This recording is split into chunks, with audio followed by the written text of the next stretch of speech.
Ibtu Rudiana, ayah Eki, buat video tanggapan kasus pembunuhan anaknya yang terjadi pada tahun 2016 lalu.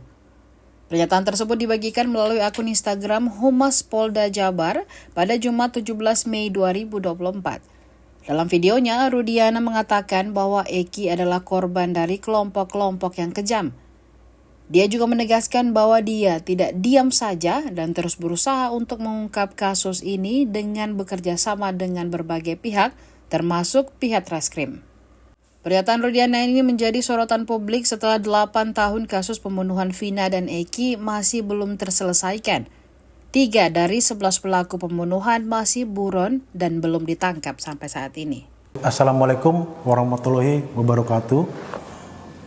Pada kesempatan ini, saya mengharapkan kepada seluruh warga negara Indonesia, saya adalah orang tua kandung dari almarhum Muhammad Rizky Rudiana atau Eki.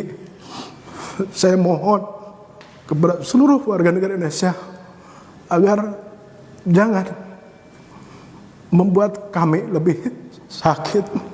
Eki adalah anak kandung kami yang mana menjadi korban daripada kelompok-kelompok yang kejam. Saya tidak diam, saya terus berupaya dan bekerja sama dengan Reskrim. Terbukti beberapa kami amankan dan sisanya sedang kami perjuangkan untuk dilakukan pengungkapan. Sekali lagi saya mohon doa, mudah-mudahan orang-orang yang telah mengambil nyawa anak saya bisa segera terungkap. Dan sekali lagi saya mohon kepada seluruh warga negara Indonesia agar jangan berasumsi atau memberikan statement-statement yang akan mungkin lebih membuat kami sakit. Kami cukup yang mengalami selama 8 tahun saya berupaya untuk